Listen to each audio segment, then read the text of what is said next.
Welcome to The Girl Herd, where we talk Texas football. and a bunch of takes you've probably already heard. But not from us. Hi, guys. Welcome back. We're The Girl Herd. In case you've missed us on your streaming platforms, we have been recording on Inside Texas's channels.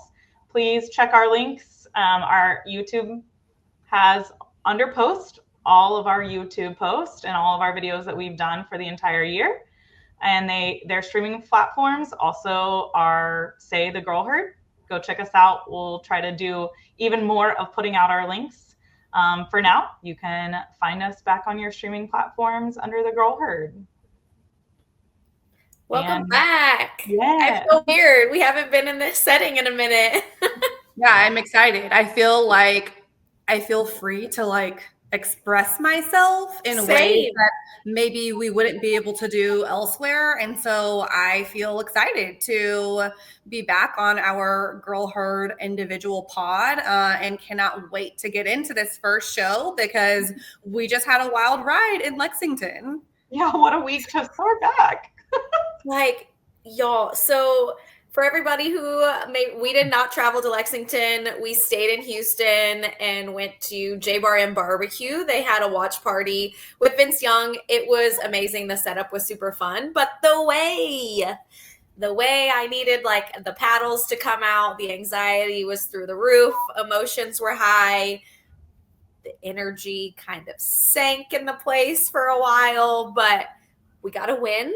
So positives there, but like you said, it was a wild ride. It was Vince Young's party. And of course, there were other people in the building, like Chalky, who also played during really great years of UT.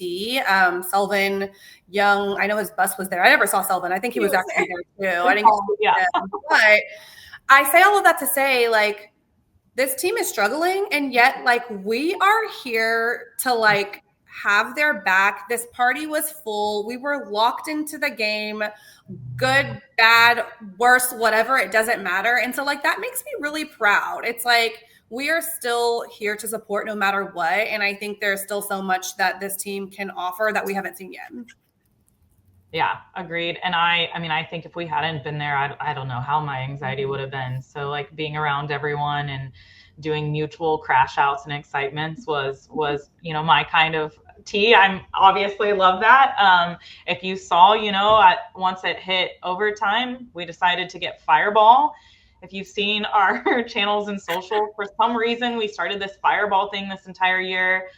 Someone at Ohio State, when we traveled for Columbus, someone had a tailgate and they offered us Fireball, and it just kind of became this thing that we did. We didn't do it before Kentucky. So we went and got it before overtime, and I'm just going to say that it worked, okay? Took Fireball. I totally forgot that we did that, by the way. I forgot Fireball happened at all, but here we are. Yeah. I honestly feel like I blacked out for some of the happenings of this game. But like you said in the support, Devin, I feel like we're even seeing it with the team, right?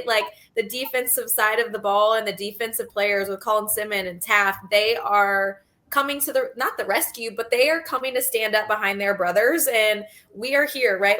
The defense is standing 10 toes down. We are behind you guys. And hey, announcer over here or reporter over here, I don't appreciate the shade that you're throwing at our team. And I honestly love that. It has to feel good for the offensive side of the ball to hear that and know that they're there to support them. But at the same time, I think that now that they are becoming the leaders of this team, they also have the right to be all right, we gonna need a little break here on the defensive side of the ball. We need to come off the field for a hot sec. It's y'all's turn to turn up the gas. Yeah, I for clarity, she means blackout and that she doesn't want to remember certain things, not that she was so drunk now that we just talked about Fireball. But no, agree. I loved seeing our guys come to the defense.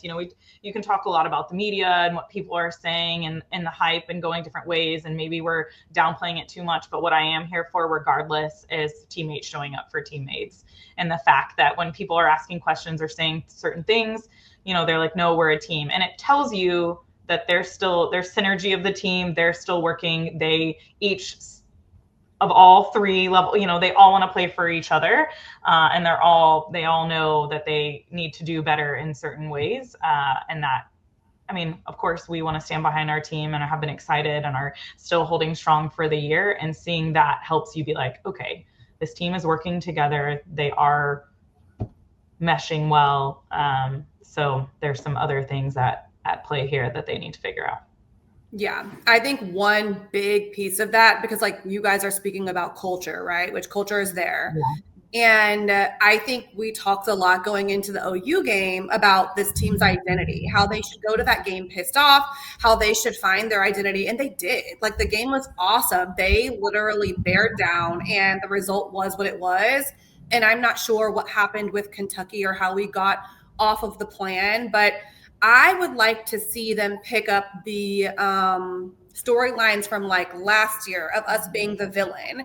It seems like they're having to answer for a lot, and there's a lot of pressure on them. And in sports and elsewhere, they say pressure can burst pipes or it can create diamonds. And it's like, I want them to lean into the messiness. Things are tough, but like, real winners and real players are like, cool, I'm in this gauntlet. Like, we have another opportunity to prove next week, and that's what we're focused on. And I feel like their backs are kind of against the wall with the media, and they're having to justify, and they can't like quite catch up to it. And I would love for them to establish new narrative, which starts on the field with on the field play, but for them to speak to that and be like, look, that game's done.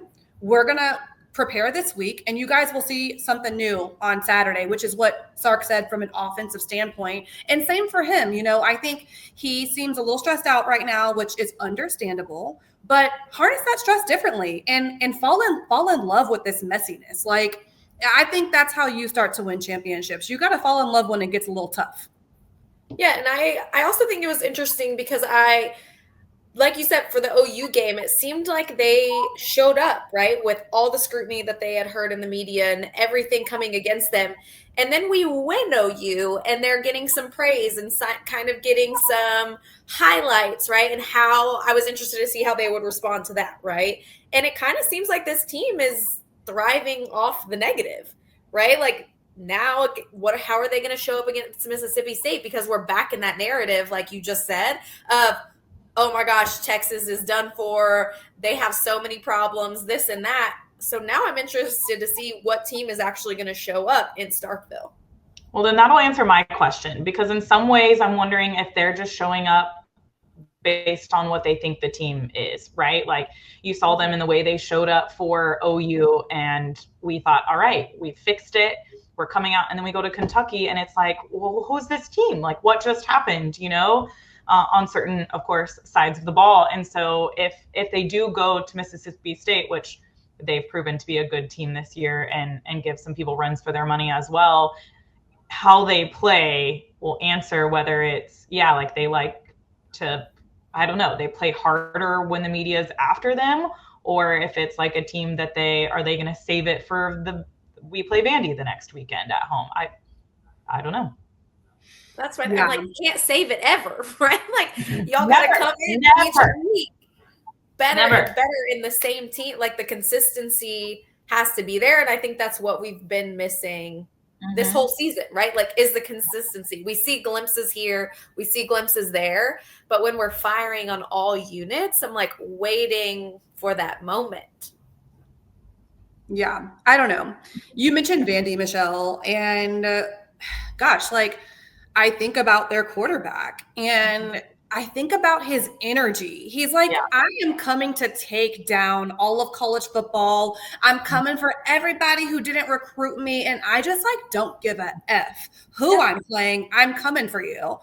And I know that like everyone has their own personalities. I am not saying that like we need to have a personality like his, but like, where is that? Like, Texas has been consistently disrespected year after year, and people love to make us the punching bag and laughing stock. And Angie, to your point, yes, it seems like we play better in that position. But at the end of the day, like, where's the confidence? Right.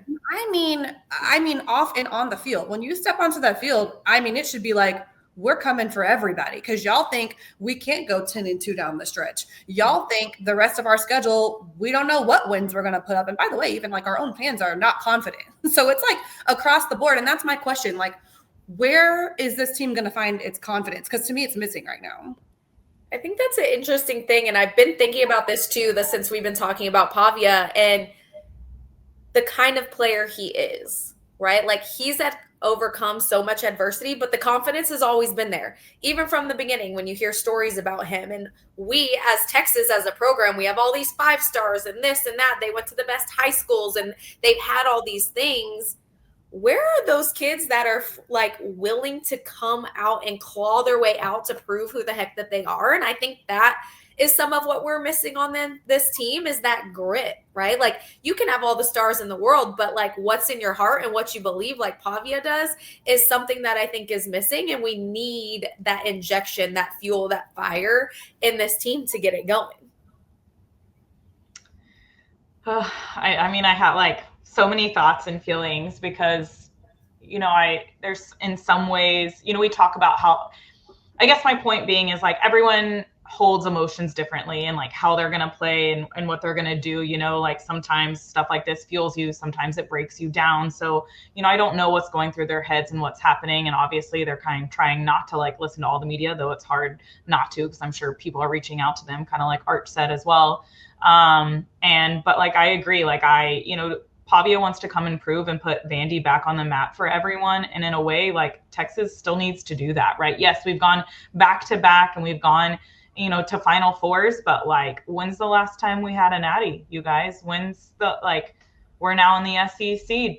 We made it to the SEC championship. Amazing. Let's win it, you know? So like, where is that drive to go? And of course, each game needs to be that because yes, you can lose some games in this, the way we play now in the playoffs and everything that happens, but we can't go into games being like, well, if we lose this one, it'll be okay. Like, no, we need to go in winning every single one of them and having something to prove. I just want them to not care though. Like real winners don't care. You get out there and you line it up and you're like, I don't care what you said. Like, I know what I'm doing. And to me, like truly the press conferences come around and that's not the energy. The energy is, oh shoot, you know, we and now we're going to have to come up with some PR answers once again. And it's like, no, like you don't have to do that. Like you can say whatever you want. But I think unfortunately for us, we're stuck in this cycle because it has to start on the field. But they can make that decision at any time. Like get out there with some fire, with some pissed offness about you. And I want to see that. Yeah, I agree. You mentioned our fans too. So I have a question for you guys because our fans have been all over the map this season, right? Even last season, they're upset with Quinn. Quinn took us to 2 SEC championships. So what is it? Like, what do you guys think that this fan base needs to see to actually be happy? It's never going to happen. I mean, I just don't think we're ever all going to be on the same page unless we're like winning. Like people are going to tear people down or like be mad that people are tearing people down. Some of it's a little ridiculous. Well, a lot of it is a little ridiculous, though. I know Devin loves it. She's like, yes, our fan base is all over the map and this is great. But yeah, I mean, I think, you know, there's always an expectations for Texas. Everyone has in their minds what Texas should be. And if it's not meeting their expectation, they're going to have something to say about it. I think so. When we were in college, which was, of course, like the 2005 to 10 years, right? That was like before Twitter. Like Twitter started coming on. We started coming onto Twitter as a school, like 08, 09, but really like 09. It was like we were kind of leaving college at that point in time. And so I think what a lot of people are forgetting is like whenever Colt was first becoming a starter, there were games where we were like very frustrated, but people did support Mac. People did support him. And look at the end result after 4 years of trying, we end up in the BCS national championship against Alabama. And so Angie, to answer your question, I addressed this yesterday on Twitter and people had a lot of differing thoughts because I said that our school has an expectations problem. And I think it stems from the finish in 24, the finish in 23. And we're saying that is our, like, that's your bottom. Okay. And so that starts to create every single problem inside the building, probably mentally. And then you've got that number one, the preseason number one for us. So to me, all of that has happened. And now we're seeing the on-field product and what people want and where we are. It's just so separated that it's causing all of this friction. People didn't agree with that. And they said that that should be the expectation, that we should be reloading. How come Ohio State can do it?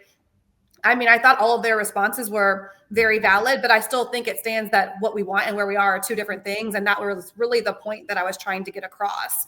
I mean, I think it has everything to do with the new era. I think that you cannot have your eye off of the ball for 1 second with all the moving parts in college football, because truly year to year, you don't have to fall off. You don't have to rebuild. And I think that's what the fan base was speaking to. Like, we have all this money. What's happening? Like, we should be able to reload. And of course, everyone's still talking about the offensive line. I think everyone knows that was a huge miss now. So, yeah, and I think that that's something too of playing to your team, right? Like, Sark is such a creative and such an offensive mind at drawing up these crazy plays and drawing all the moves and the shifts and things that he does.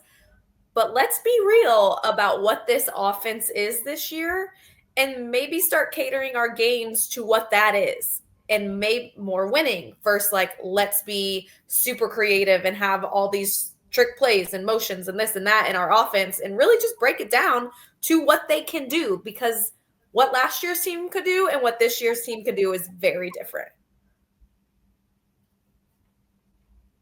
yeah, I mean,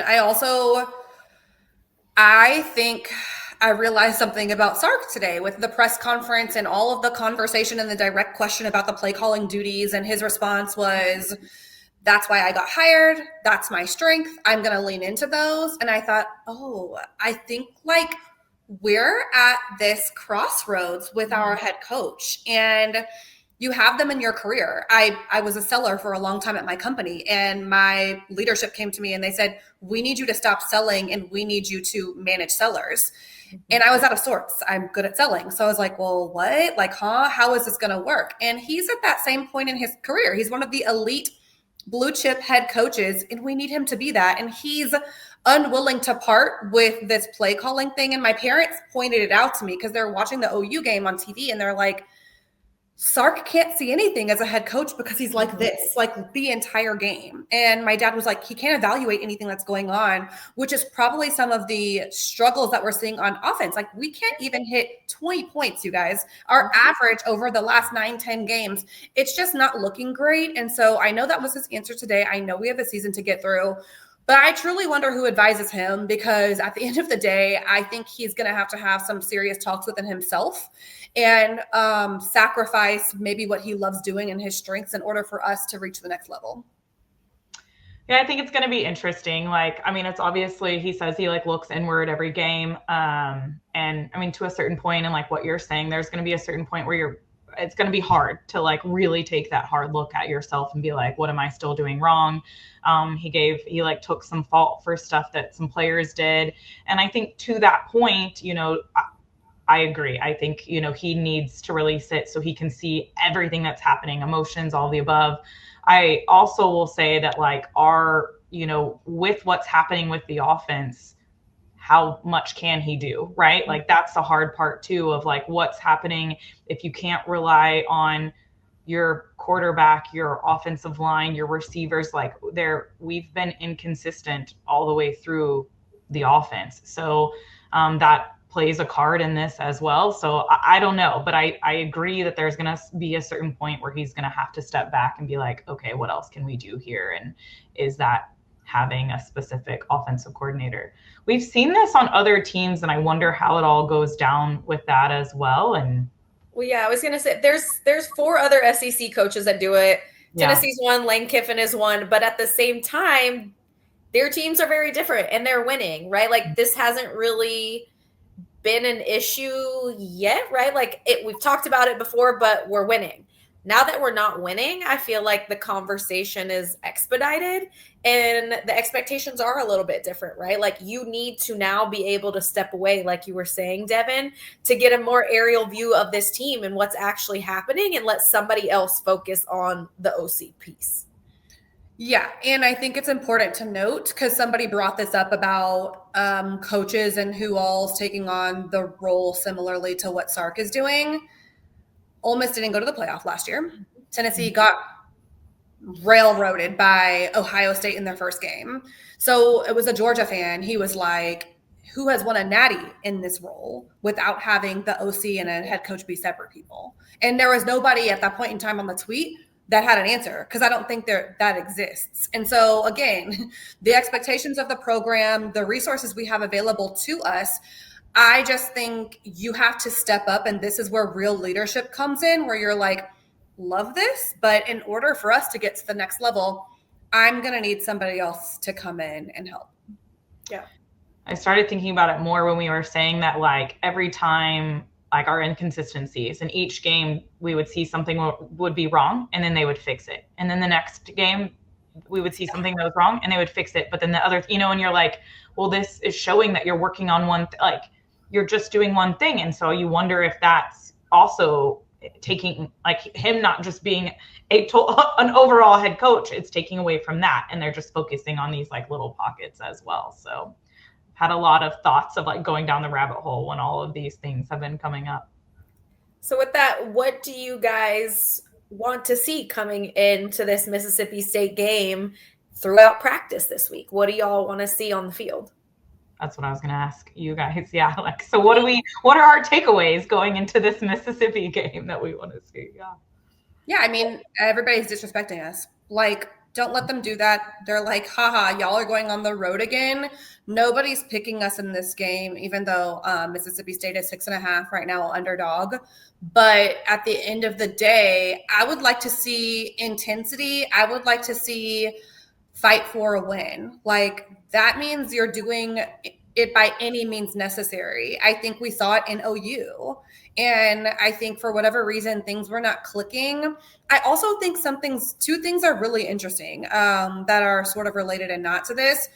You mentioned it before, Angie. Like, Arch was like, I have every bit of confidence in what Sark is doing from a play calling standpoint, and it's why I chose a school. Like, inside the building, they are all like on one accord, and I love that because I think teams that find difficulty, they start deviating, and we're not doing that.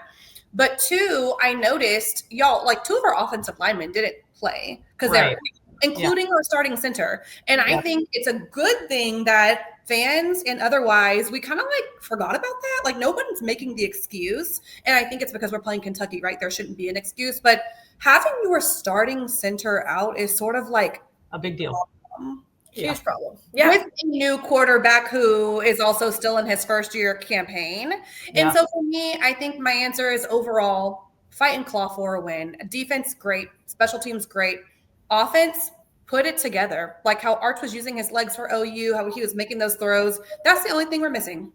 Yeah, I was going to say, like, I want to see, it's interesting when we're trying to do, like, when in the game we're doing explosive plays and then when we're just trying to get some points. And I want to see some more, like, us figure that out, earlier in the game and what we should do and read the defense more and what they're covering more and what we can get away with and just try it all. Like, the offense is still settling in, figuring themselves out, playing on the field exactly like we have new O-linemen almost every week. And I don't think our center, sadly, is going to be coming back. So they've got to figure this out.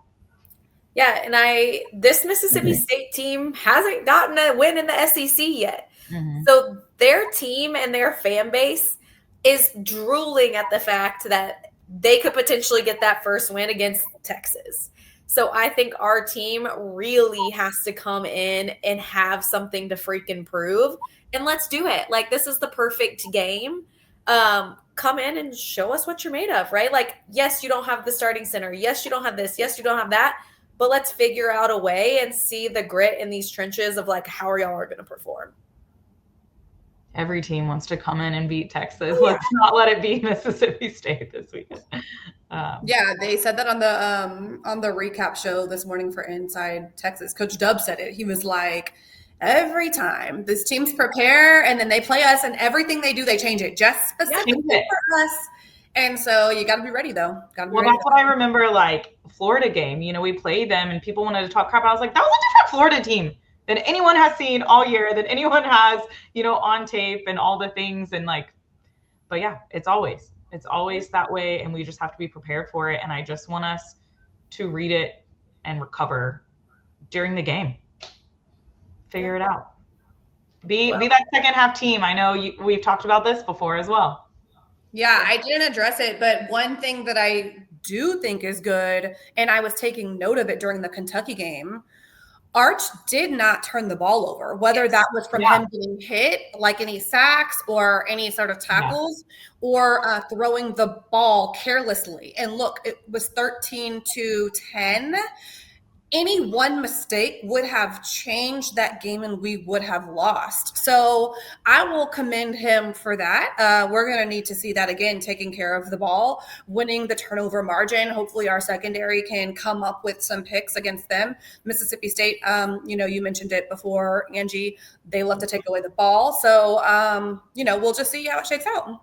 I was going to say that, we also have been proving that we love to strip the ball. And I think there were several plays during Kentucky where we should have, and the way we fell, or they were all trying to go after it, and then it ended up being back in Kentucky. So even we can say all these things about Kentucky, there were several times where honestly Kentucky got lucky that they recovered the ball back as well. So the entire season, though, I'm like, why can't we recover one freaking loose football? But you know what? Maybe our tide will turn this weekend, and the rest of the season, all of them will go our way. But we've had some really bad luck so far.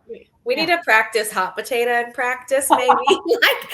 I don't know. Something needs to go on. But yeah, I would love to see that go our way eventually. But super excited to see how the week unfolds. Yeah. I'm ready for Mississippi State because I'm ultimately ready to get back to DKR for Vandy. See y'all next week. All right, hold on.